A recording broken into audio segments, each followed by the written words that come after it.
আজকে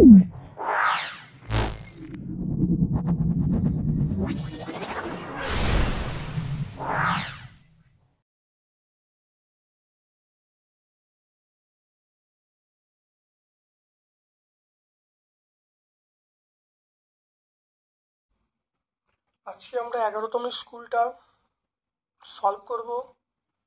ভিডিওটা প্রথম থেকে শেষ পর্যন্ত দেখো। অবশ্যই আমার ভিডিও থেকে তোমরা উপকৃত হবে। যদি ভালো লাগে লাইক করবে। যারা চ্যানেলটাকে সাবস্ক্রাইব করোনি চ্যানেলটাকে সাবস্ক্রাইব করে দেবে, বেল বাটনে ক্লিক করে দেবে, আর অবশ্যই ভিডিওটা প্রথম থেকে শেষ পর্যন্ত দেখবে। যারা ভৌত বিজ্ঞানে ভয় পাচ্ছ তাদের জন্য এটা অত্যন্ত কার্যকরী ভিডিও। সবগুলো ভিডিও দেখো, ভৌত বিজ্ঞান অসম্ভব ভালো তোমরা মার্কস তুলতে পারবে। চলে এসো আজকে যে প্রশ্নে দেখে নাও। গ্রিনহাউস গ্যাসের মধ্যে সবচেয়ে ক্ষতিকারক কোনটা?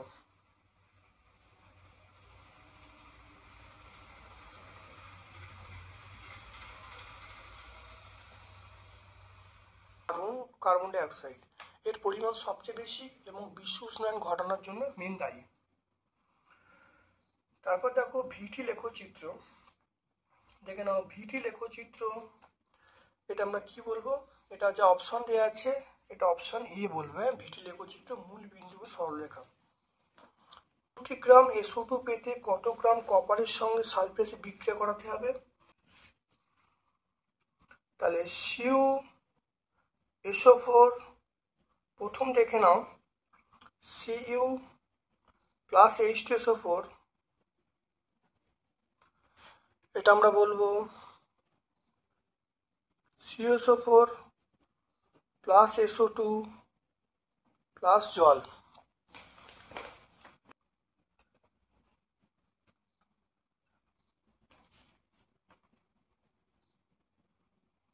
দু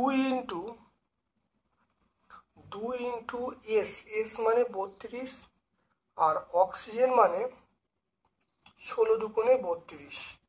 তাহলে আমরা বলবো 64 ইন্টু 2, 64 ইন্টু 2 মানে 128 গ্রাম।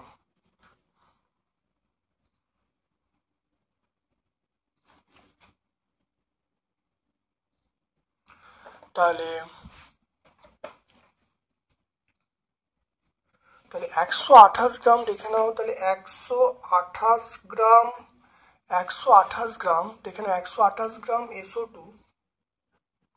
128 গ্রাম SO2 পেতে Cu প্রয়োজন কত? সেটা হলো, এটা Cu মানে আমরা বলবো 63.5 গ্রাম। তাহলে Cu প্রয়োজন হলো 63.5 গ্রাম। একে আমরা বার করব। তাহলে 63.5 বাই 128, আর বলা আছে 64 গ্রামে। 64 গ্রামে দেখো বার করছি। 63.5 ইন্টু 64 বাই, এটা করলে দেখো কত আসছে বলবো 31.75 গ্রাম। তাহলে কত দরকার? তাহলে আমরা কোন অপশানটায় বলবো? আমরা অবশ্যই বলবো, দেখে নাও। তাহলে 64 গ্রাম SO2 পেতে কত গ্রাম কপারের সঙ্গে H2 বিক্রিয়া ঘটাতে হবে? আমরা বলবো অপশান বি বলবো, অপশান বি। তারপর দেখো তাপ পরিবাহিতাঙ্কের মাত্রা সংকেত। খুব ভালো দেখে নাও, তাপ পরিবাহিতাঙ্কের মাত্রা সংকেত।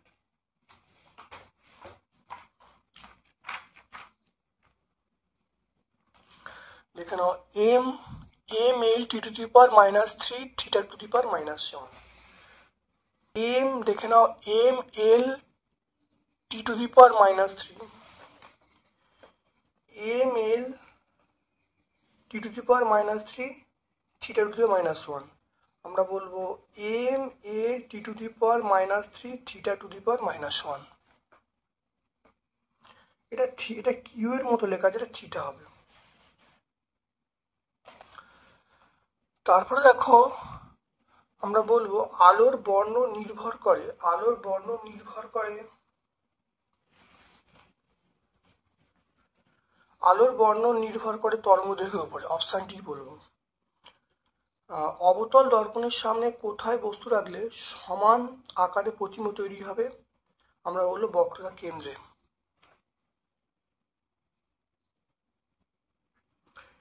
Volt into ampere, volt into ampere কোন রাশি প্রকাশ করে? Volt into ampere.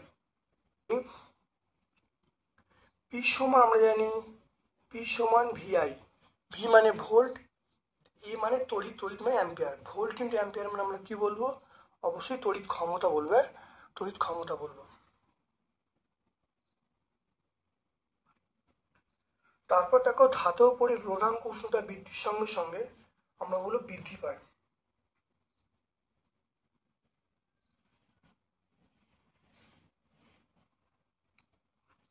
তারপর দেখো তেজস্ক্রিয় মৌল থেকে, দেখে নাও, তেজস্ক্রিয় মৌল থেকে বিটা কণা মিশ্রণ হলে পরমাণুর ভর সংখ্যা বাড়ে, এই পারমাণবিক সংখ্যা বাড়ে, অপশন সি বলবো।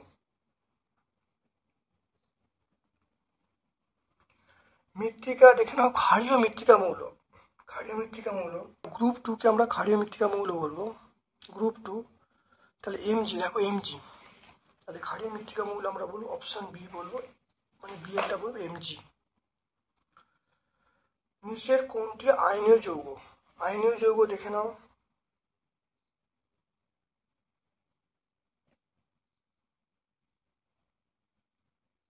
আয়নীয় যৌগ, নিচের আয়নীয় যৌগ আমরা বলবো MgCl2।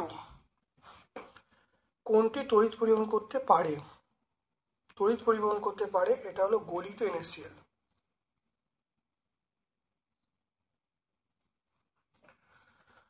তারপর দেখো নাইট্রোজেন বন্ধনের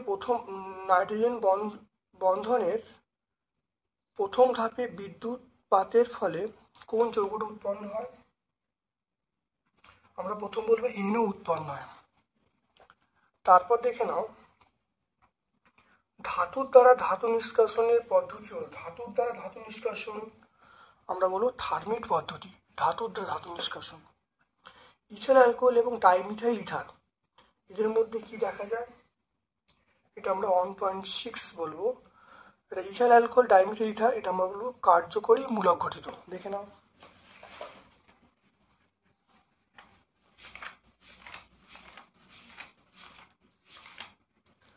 ইথাইল অ্যালকোহল এবং ডাইমিথাইল ইথার, দেখো কার্যকরী গ্রুপ গঠিত সমবায়বতা, তাহলে পেলে দেখো কার্যকরী মূলক গঠিত। তারপর চলে এসো গ্রুপ বি এর প্রশ্নে। একটি তরল জ্বালানির নাম লেখো যাতে কার্বন নেই অথচ তাপন মূল্য বেশি। আমরা বলবো তরল হাইড্রোজেন বলবো, হ্যাঁ আমরা বলবো তরল হাইড্রোজেন। কি বলবো? তরল হাইড্রোজেন। তারপরে আগুনে বরফ, আগুনে বরফের সংকেত কি? এটা আমরা বলবো 4CH4, 23H2O। বায়ুমণ্ডলে কোন স্তরে টেলিযোগাযোগ ব্যবস্থা অপরিহার্য? দেখে নাও বেতার তরঙ্গ, দেখে নাও রেডিও তরঙ্গ, বেতার তরঙ্গ পরিবহনের মানে বেতার তরঙ্গ, রেডিও তরঙ্গ এগুলো সব পরিবহন করে বা ঘটে, সেগুলো আমরা থার্মোস্ফিয়ার। অ্যান্সার বলবো থার্মোস্ফিয়ার। হ্যাঁ,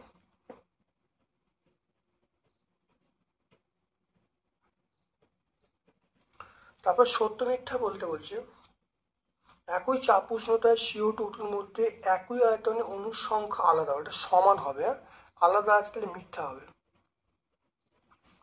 আদর্শ গ্যাস অণুগুলির মধ্যে আকর্ষণ বল চাপের সঙ্গে কিভাবে পরিবর্তিত হয়?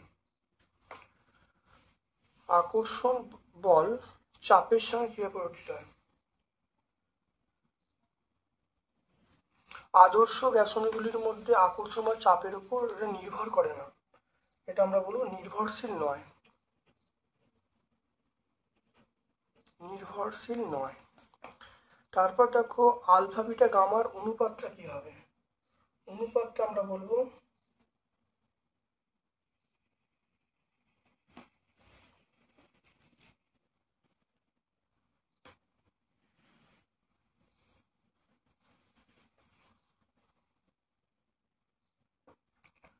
তাহলে আমরা বলবো 1:2:3, আমরা বলবো 1:2:3।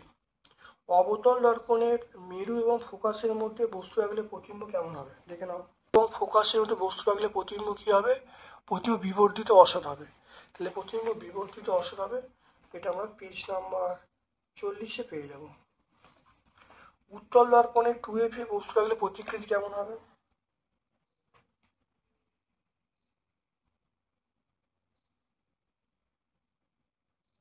সৎ হবে, অবশিষ্ট হবে, সমান হবে। তাহলে এটা এখন লেখার জায়গা আছে, আমরা বলবো সৎ হবে, অবশিষ্ট হবে, আর বস্তুর আকারে সমান হবে। বস্তুর আকারে সমান হবে, সৎ হবে, অবশিষ্ট হবে, বস্তুর আকারে সমান হবে। দেখো আয়তকার কাঁচফলকের বিচ্ছুরণ হয় না, কিন্তু কি হয়? পার্শ্ব সরণ হয়, পার্শ্বীয় সরণ। পার্শ্বীয় সরণ, পার্শ্বীয় সরণ হয়। শূন্য আর্থিং তার সর্বদা ভূসঙ্গ থাকে, কারণ পৃথিবীর বিভব সর্বদা কি হয়? শূন্য হয়। পৃথিবীর বিভব সবসময় শূন্য হয়। তারপর দেখো সিজিএস এবং এসআইয়ের মধ্যে সম্পর্ক বলতে মানে আধানের সম্পর্ক বলতে বলছে। তাহলে 1 কুলম সমান 3 × 10⁹ ESU, 3 × 9 ESU। তারপর দেখো এসআই এবং সিজিএস এর বিভবের মধ্যে সম্পর্ক বার করতে বলছে। দেখে নাও 1 ভোল্ট, তাহলে আমরা বলবো 1 ভোল্ট সমান 1/300, 1 ভোল্ট সমান 1/300 স্ট্যাট ভোল্ট। তাহলে 1 ভোল্ট সমান 1/300 স্ট্যাট ভোল্ট বা ইএসইউ ভোল্ট বলতে পারি। পৃথিবীর বয়স মাপার জন্য কোন টেলিস্কোপ ব্যবহার করা হয়? পৃথিবীর বয়স মাপার জন্য আমরা ব্যবহার করব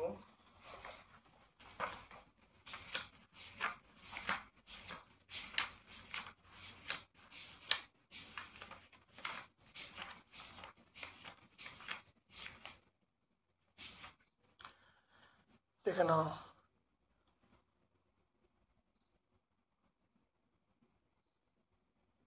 পৃথিবীর বয়স নির্ণয়, যেখানে পৃথিবীর বয়স নির্ণয় আমরা ব্যবহার করব, আমরা কার্বন এই ব্লেডের এটা ব্যবহার করব, আমরা C14 কিন্তু ব্যবহার করি। পৃথিবীর বয়স নির্ণয় আমরা C14 ব্যবহার করি, আর এখানে দেখো আমরা লেডটা ব্যবহার করি।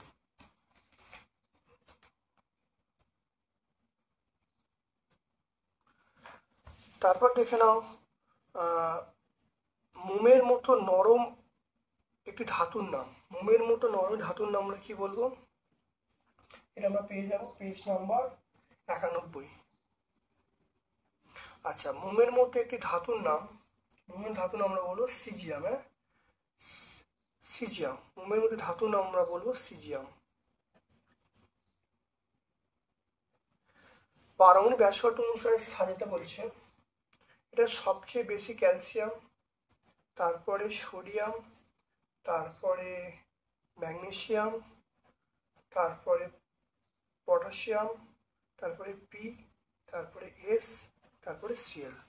আমরা এরকমভাবে বলবো, প্রথমে কে, তারপরে এনএ, তারপরে এমজি, তারপরে পি, তারপরে এস, তারপর সিএল। দীর্ঘ পর্যন্ত মুদ ধাতুর অবস্থান কোথায়? মুদ ধাতু দেখে নাও,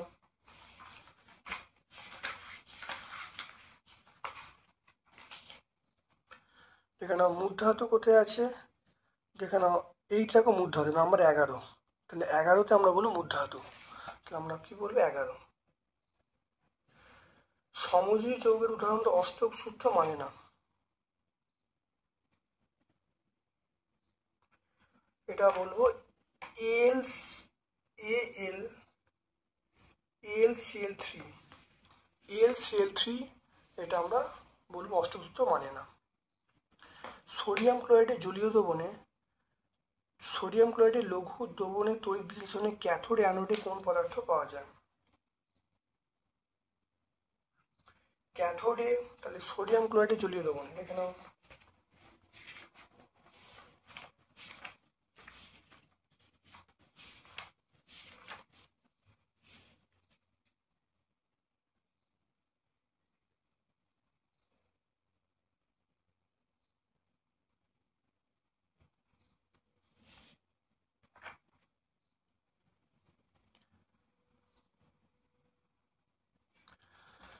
দেখো ক্যাথোডে আমরা বলবো সোডিয়াম ধাতু, আর অ্যানোডে Cl2 গ্যাস। পেজ নাম্বার 114 আমরা পেয়ে যাবো, একদম পেজ নাম্বার বলে দিচ্ছি 114, তোমরা দেখে নেবে। তারপর দেখো কপার তড়িৎদ্বার ব্যবহার করে সিএস উপর জলীয় দ্রবণে তড়িৎ বিশ্লেষণ করলে কোন আয়ন মুক্ত হয়? কপার তড়িৎদ্বার ব্যবহার করে সিএস উপর জলীয় দ্রবণে তড়িৎ বিশ্লেষণ করলে কোন আয়ন ক্যাথোডে মুক্ত হয়?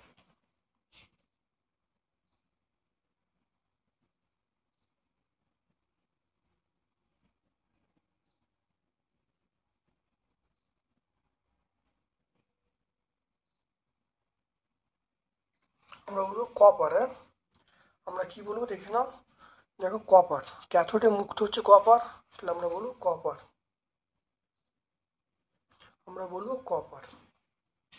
তারপর দেখো NaCl এর গাঢ় দ্রবণে তড়িৎ বিশ্লেষণ করলে অ্যানোডে কোন গ্যাস পাওয়া যায়? অ্যানোডেও Cl2, অ্যানোডে আমরা Cl2 গ্যাস পাবো।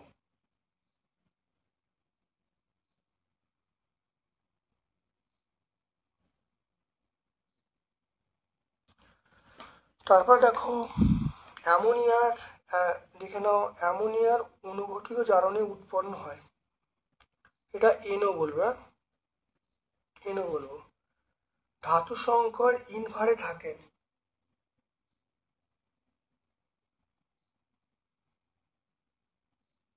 ইনভারে থাকে দেখো লোহা। তারপরে পর্যাপ্ত O2 এবং H2S এর দহনে উৎপন্ন হয়,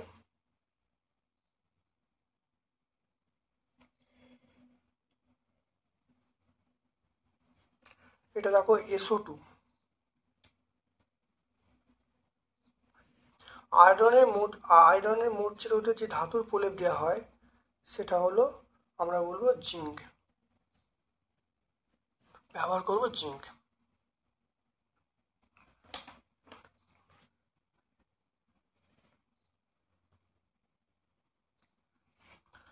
তারপর দেখে নাও ইউপ্যাক নাম লিখতে বলছে,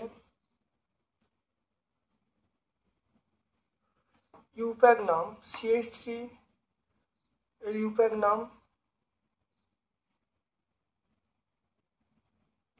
এটা হলো মিথাইল প্রোপিন। হ্যাঁ, এটার নাম হলো মিথাইল প্রোপিন, মিথাইল প্রোপিন। প্রোপাননের গঠন লিখতে বলছে, প্রোপাননের গঠন 2.17, গঠন দেখে নাও।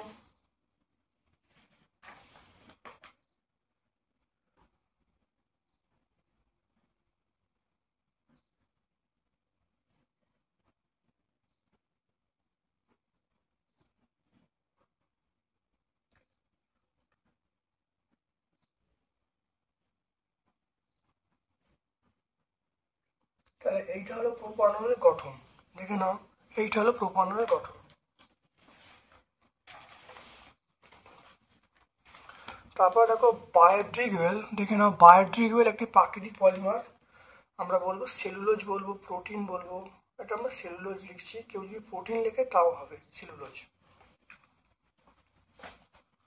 ওজোন স্তরে দেখো ওজোন স্তরে ওজনের বিয়োজনে NO এবং NO2-র ভূমিকা লিখতে বলছে, দেখে নাও NO এবং NO2-র ভূমিকা হলো, দেখে নাও এই 5 নম্বর পয়েন্ট আমরা ব্যাখ্যা করে দেবো। পেজ নাম্বার 4-এ পেয়ে যাবো, তাহলে পেজ নাম্বার 4। 3.2 দুটি গ্যাস STP-তে আয়তন দখল করে গ্যাস দুটির মোল সংখ্যার অনুপাত বার করতে বলছে। তাহলে মোল সংখ্যা বার করার নিয়ম হলো দেখো N1/N2, আমরা বলবো N1/N2 মানে যে আয়তন দেয়া আছে, আয়তন কত দেয়া আছে দেখে নাও, সেটা দেয়া আছে 8,960, এটা হবে বাই 22.4 লিটার, লিটারকে মিলিটারে করতে গেলে তাহলে আমরা বলবো 22 এটা হবে, তার সঙ্গে দুটো শূন্য আমরা বাড়বে। তারপর দেখো বাই, দেখে নাও ভালো করে, দেখতে পাচ্ছ? তাহলে এখানে দেখে নাও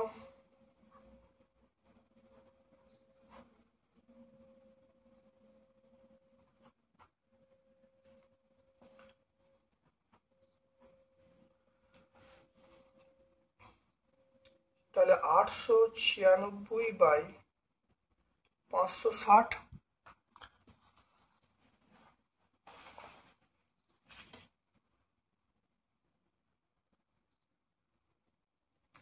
এটা 4 দিয়ে পাঠালে 224 হবে, পাঠালে 140 হবে। 2 দিয়ে কাটছি, 2 দিয়ে 1 1 2, 2 দিয়ে কাটছি 70। দেখো 2 দিয়ে কাটছি, এটা 56, 2 দিয়ে কাটছি 35। তারপর দেখো 7 দিয়ে, 7 8, তাহলে n1/n2, n1/n2 দেখো 8/5, তাহলে n1:n2 আমরা বলবো 8:5। দেখে নাও, বলা আছে এসটিপিতে এই দুটো আয়তন দেওয়া আছে, এর গ্যাস দুটোর মোল সংখ্যার অনুপাত বার করতে বলেছে। তাহলে আমি ধরে নিচ্ছি গ্যাস দুটোর মোল সংখ্যা, একটা প্রথমটা n1, তারপর n2। এবারে মনে রাখবে আমাদের যে আয়তনটা দেয়া আছে, সে প্রমাণ এসটিপিতে যে আয়তনটা, আমরা বলবো 22.4 লিটার। 22.4 লিটার মানে আমরা বলবো 22,400 মিলিলিটার, এটা আমরা বলবো। তাহলে এবার দেখো যে আয়তন দেওয়া আছে, মূল সংখ্যা বার করার নিয়ম হলো যে আয়তনটা দেওয়া আছে বাই এই আয়তন দিয়ে ভাগ করব। আবার দেখো এটা প্রথম গ্যাসের ক্ষেত্রে, দ্বিতীয় গ্যাসের ক্ষেত্রে আয়তন দেওয়া আছে এইটা, তাকে এই আয়তন দিয়ে ভাগ করলাম, তাহলে মূল সংখ্যা পেয়ে যাব। তাহলে প্রথম গ্যাসের মূল সংখ্যাটা, দ্বিতীয় গ্যাসের মূল সংখ্যাটা, তাহলে অনুপাত করা হলো। এবার দেখো এই পার্টটা কেটে গেল, এরপরে শূন্যগুলো ক্যান্সেল হয়ে গেল, কাটাকাটি করা হলো। দেখো n1/n2 পেয়ে গেলাম 8/5, তাহলে n1:n2 আমরা পেয়ে গেলাম 8:5।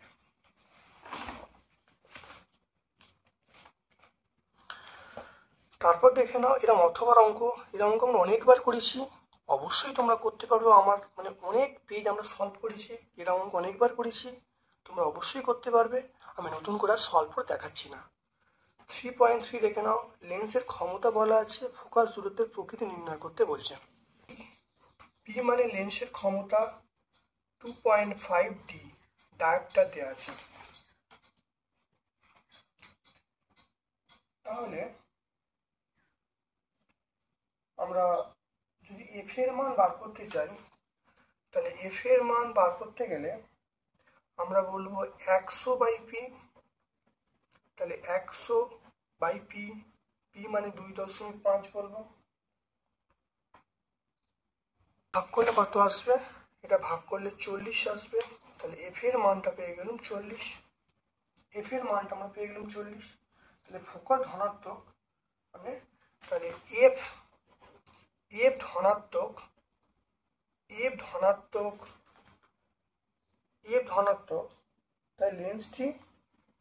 তাই লেন্সটি উত্তল হবে। এফ ধনাত্মক মানে লেন্সটি উত্তল হবে। খুব ভালো দেখে নাও, আমরা এইটুকু করলে কিন্তু আমরা পেয়ে যাব। এখানে সমীকরণে মাইনাস না লিখেও আমরা করতে পারি, তাহলে সমীকরণে মাইনাস না লিখেও আমরা করতে পারি। দেখে নাও, তাহলে এফ সমান তাহলে পেয়ে যাবো, পি এর মান দেওয়া আছে, মান বসিয়েছি, এফ এর মান 40 পেয়ে গেল। তাহলে ফোকাস দূরত্ব 40 সেন্টিমিটার, আর এফ যদি ধনাত্মক, তাহলে লেন্সটা কি উত্তল লেন্স হবে।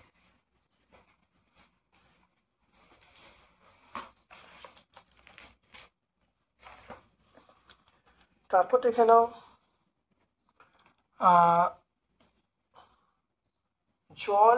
জল মাধ্যমে আলোর বেগ বলা আছে, কাঁচ মাধ্যমে বেগ কত হবে, জলের প্রতিসরাঙ্ক, কাঁচের প্রতিসরাঙ্ক দেওয়া আছে। এরকম অঙ্ক আমরা অবশ্যই সলভ করেছি, তোমরা ভিডিও দেখবে আমরা দেখবে এরকম অঙ্ক অবশ্যই হয়েছে। তারপর চলে আসছি পরিবেশ রোধাঙ্ক কোন কোন বিষয়ের উপর নির্ভর করে। দেখে নাও, পরিবেশ রোধাঙ্ক কোন কোন বিষয়ের উপর নির্ভর। দুটো কথা মনে রাখবে এখানে, মনে রাখবে পরিবেশ রোধাঙ্ক নির্ভর করে 1 নম্বর উপাদান আর 2 নম্বর তাপমাত্রা। এই দুটো পয়েন্ট দেখো মনে রাখবে, কারণ দেখো তাপমাত্রা উল্লেখ করা হয় আর নির্দিষ্ট পরিবেশ উল্লেখ করা হয়। পরিবেশ প্রকৃতি এবং রোধাঙ্ক এবং তাপমাত্রার উপর নির্ভর করে। পেজ নাম্বার 66 আমরা পেয়ে যাব। CaO, এটা লুইসন আঁকতে বলছে, যৌগটার বন্ধনের প্রকৃতি লিখতে বলছে। এটা আমরা আগের পেজে করলাম, ক্যালসিয়াম অক্সাইড। আমরা নতুন করে দেখাচ্ছি না, তোমরা অবশ্যই পারবে। আগের পেজে তোমরা দেখবে আমরা সলভ করে দেখিয়েছি, আমরা অবশ্যই বুঝিয়ে দিয়েছি। তারপর চলে এসো অ্যামোনিয়া, দেখো অ্যামোনিয়া যৌগের রাসায়নিক বন্ধনের প্রকৃতি লুজ দেখাচ্ছে। অ্যামোনিয়া,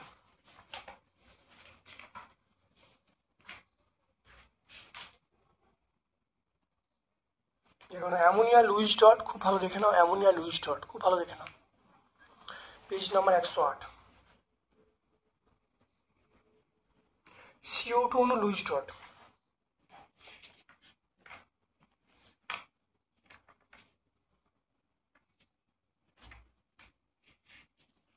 দেখে নাও CO2 অণু লুইস ডট, CO2 অণু লুইস ডট তোমরা এখানে 109 পেজে পাবো।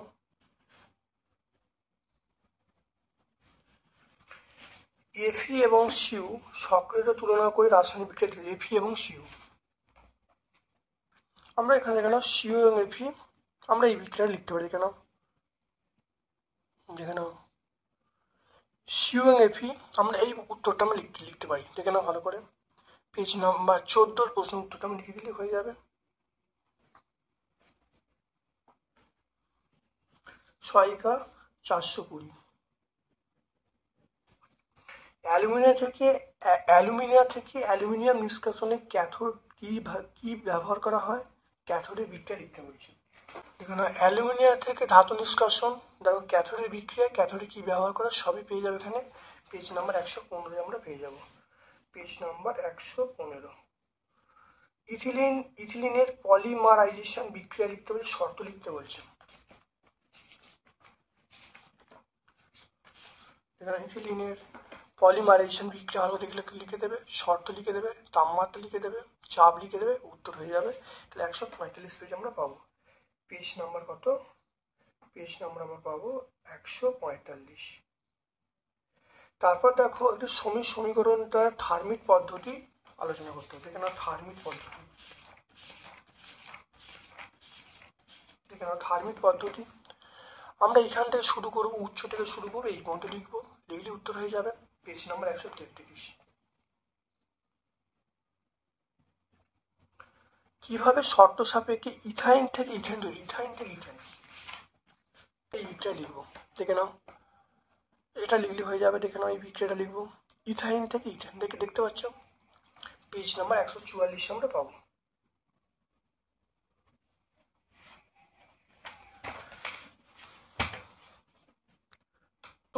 গ্রুপ ডি এর প্রশ্ন, পরম স্কেলে চার্লসের সূত্র বিবৃত করতে বলছে এবং পরম শূন্য স্কেলে চার্লস সূত্রের গাণিতিক রূপটা লিখতে বলছে। দেখে নাও এটা,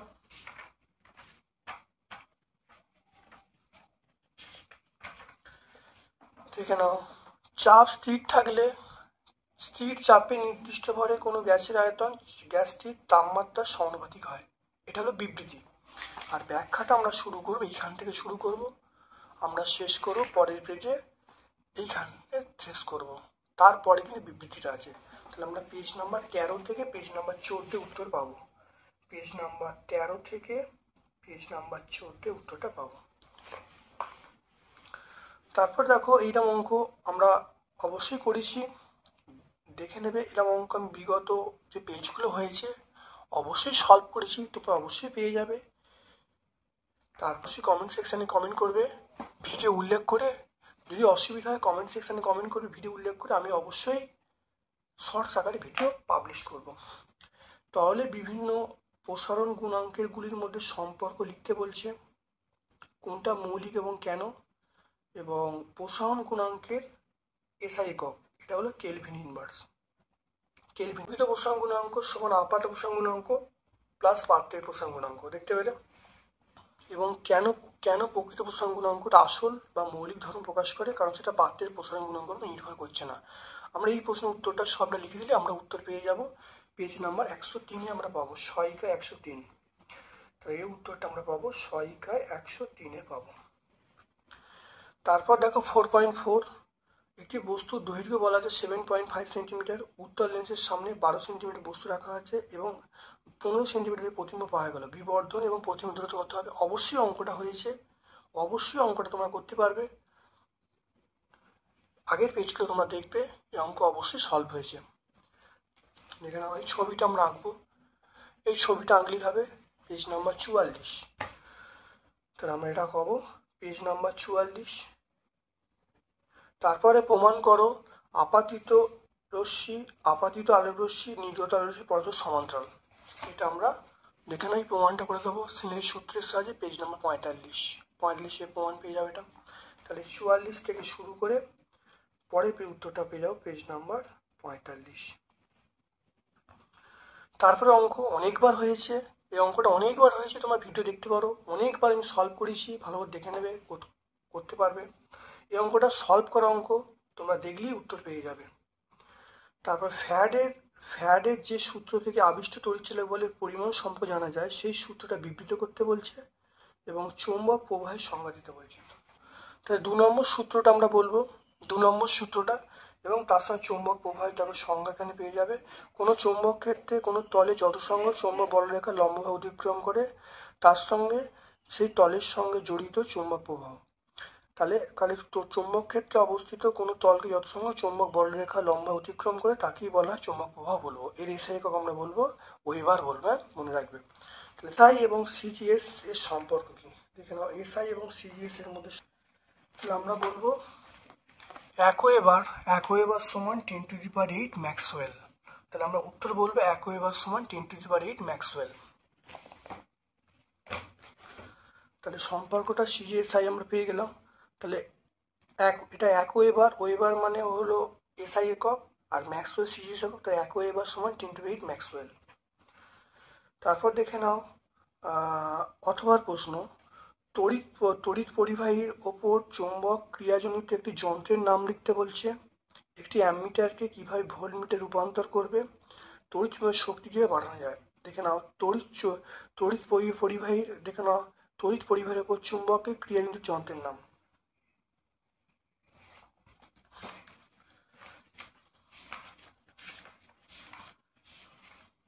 দেখে নাও, এটা আমরা বলবো বার্লো চক্র বলবো। তাহলে দেখো তড়িৎ পরিবাহীর ওপর চুম্বকের ক্রিয়া একটা যন্ত্রের নাম আমরা কি বলবো, বার্লো চক্র বলবো।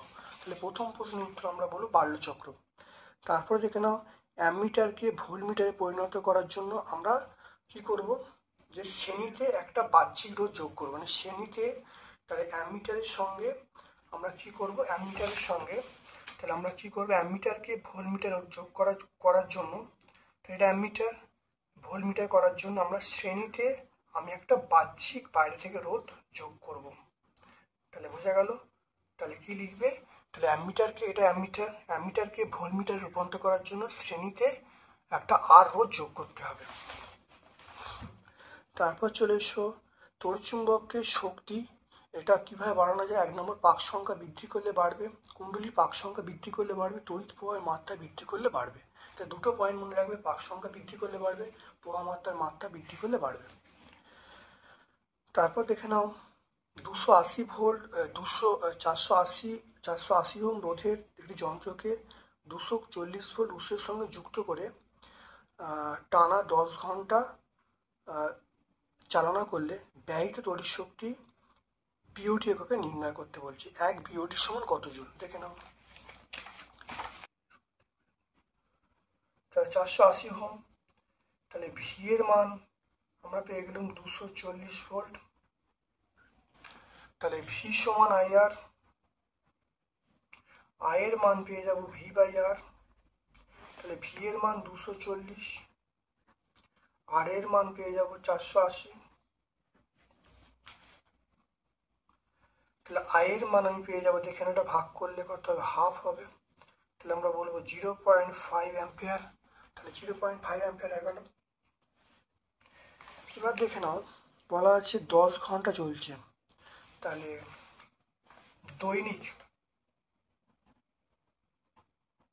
দৈনিক ব্যয়িত তড়িৎ শক্তি।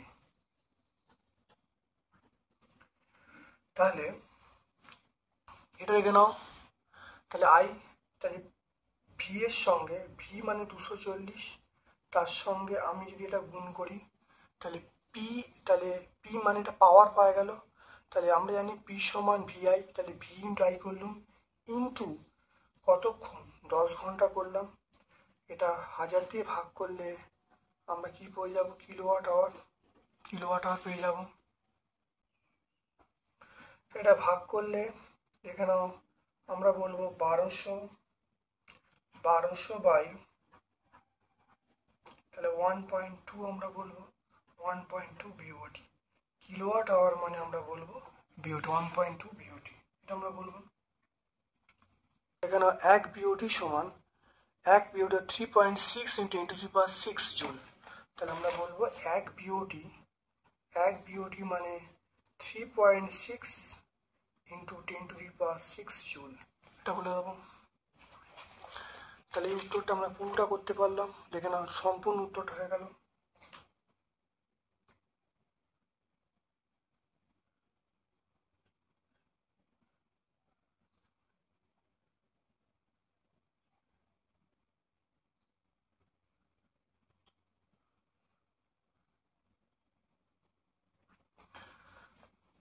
তারপর দেখে নাও একটি তেজস্ক্রিয় পরমাণু কেন্দ্রকে 92টি প্রোটন 143টি নিউট্রন আছে। একটি তাপীয় নিউট্রন আঘাত করলে যে বিক্রিয়াটা ঘটবে সেটা লিখতে বলছে। এটা কোন ধরনের নিউক্লিয় বিক্রিয়া নক্ষত্রের ক্ষেত্রে প্রযোজ্য। তাই তাপীয় নিউট্রনরা আঘাত করছে।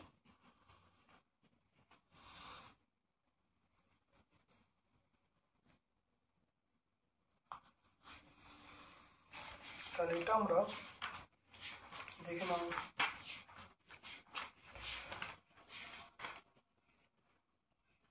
আচ্ছা, এই বিক্রিয়াটা লিখতে হবে। এই বিক্রিয়াটা দেখে নাও 92 235, দেখে নাও প্রোটন সংখ্যা নিউট্রন সংখ্যা যোগ করলে 235 হবে। তাহলে বিক্রিয়াটা আমি লিখে দেবো, লিখে দিলে উত্তর হয়ে যাবে। আর তারপরে দেখে নাও আমরা পেয়ে যাব এটা হলো বলবো নিউক্লিয়, পরের প্রশ্নের উত্তর হলো নিউক্লিয় সংযোজন। আমরা বলবো নিউক্লিয় সংযোজন। তেজস্ক্রিয় পরমাণু কেন্দ্রকের অভ্যন্তরে ঘটনা দুটি যুক্তি দিতে বলছে। তেজস্ক্রিয়তে এসআই একক, এসআই একক আমরা বলবো বেকারেল, তেজস্ক্রিয়তে এসআই একক আমরা বলবো বেকারেল। তাই এটা হলো দেখো নিউক্লিয় কেন্দ্র ঘটনা সপক্ষে দুটো যুক্তি। এখানে নিউক্লিয় ঘটনা আমরা এইটা বলি হবে, এটা নিউক্লিয় ঘটনা। আমরা এই পুরোটা ব্যাখ্যা করলে উত্তর চলে আসবে। আমরা এখান থেকে শুরু এখান পর্যন্ত বললেই উত্তর চলে আসবে। পেজ নাম্বার 89 আমরা পেয়ে যাব। দীর্ঘ পর্যায় সারণীর 16 নম্বর শ্রেণীর 3টি মৌল ও এসএসি পরম ব্যাসার্ধের ক্রম লিখতে বলছে।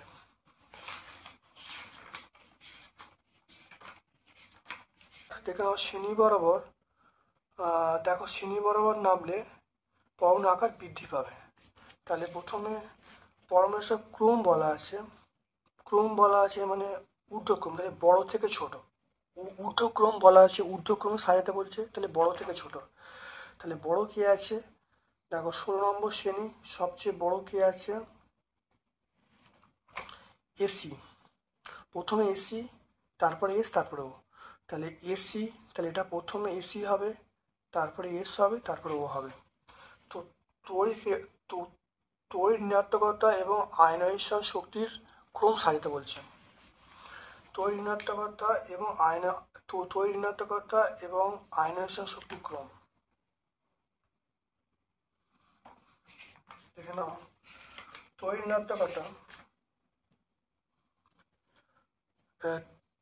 ঋণাত্মকতা ঊর্ধ্বক্রমে এবং আয়নাইজেশনের ঊর্ধ্বক্রমে সাজাতে বলছে। দেখেন তড়িৎ ঋণাত্মকতা আয়নের ক্রম এখানে ওপর থেকে হ্রাস পাবে, তাহলে হ্রাস পাচ্ছে। তাহলে এটা আমরা যেরাম আছে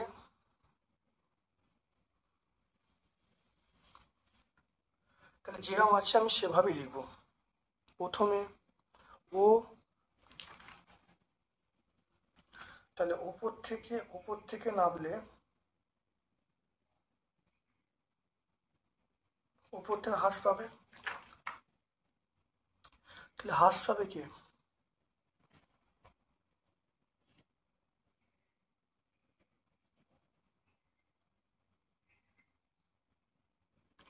তাহলে এসি এসও, তাহলে এরকমভাবে সাজালে কি হবে, এটা সাজালে এসি এসও এগুলো সব হবে, এটা হবে এসি এসও।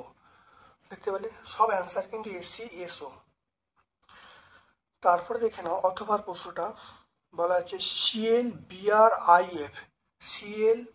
আইএফ এদের জারণ ক্ষমতা অনুসারে সাজাতে বলছে, জারণ ক্ষমতা অনুসারে। ঠিক না? পরিষ্কার দেখে না, পরিষ্কার আছে। পেজ নাম্বার 102 আমরা পেয়ে যাব। তারপরে বিজারণ ক্ষমতা,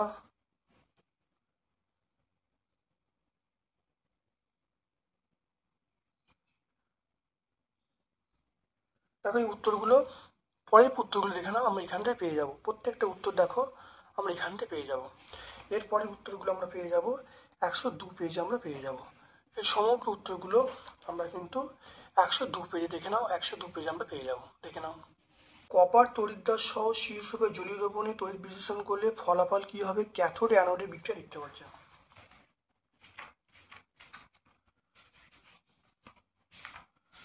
দেখে নাও, আমরা কপার তড়িৎদ্বার এটা বলবো, ক্যাথোড ও অ্যানোডের বিক্রিয়া লিখে দেবো। দেখতে পাচ্ছ পেজ নাম্বার আমরা 115 করবো। পেজ নাম্বার আমরা 115 পাবো। অসওয়াল পদ্ধতি দেখে নাও, অসওয়াল পদ্ধতিতে অ্যামোনিয়ার অনুঘটিত জারণ পদ্ধতিতে, অসওয়াল পদ্ধতিতে অ্যামোনিয়ার অনুঘটিত জারণ পদ্ধতিতে নাইট্রিক অ্যাসিড প্রস্তুতি বিভিন্ন ধাপ লিখতে বলছে। অসওয়াল পদ্ধতি কেন, এটা আমরা 126 পেজ, এখানে 126 পেজ পেয়ে যাবো। 126 পেজ 3টে পয়েন্ট আছে, লিখলে হয়ে যাবে। পেজ নাম্বার আমরা বলবো 126। স্পর্শ পদ্ধতিতে, স্পর্শ পদ্ধতিতে SO2 থেকে SO3 সমীকরণ লিখতে বলছে এবং উৎপন্ন SO3 কে কীভাবে H2SO পাওয়া যাবে। অর্থাৎ আমাকে বলছে 3 এবং 4, এই 3, এই 2 এবং 3 এই পয়েন্টটা পুরো লিখলে উত্তর চলে আসবে। তাহলে স্পর্শ পদ্ধতির 2 এবং 3 এই পয়েন্ট দুটো পরিষ্কার লিখলে উত্তর চলে আসবে।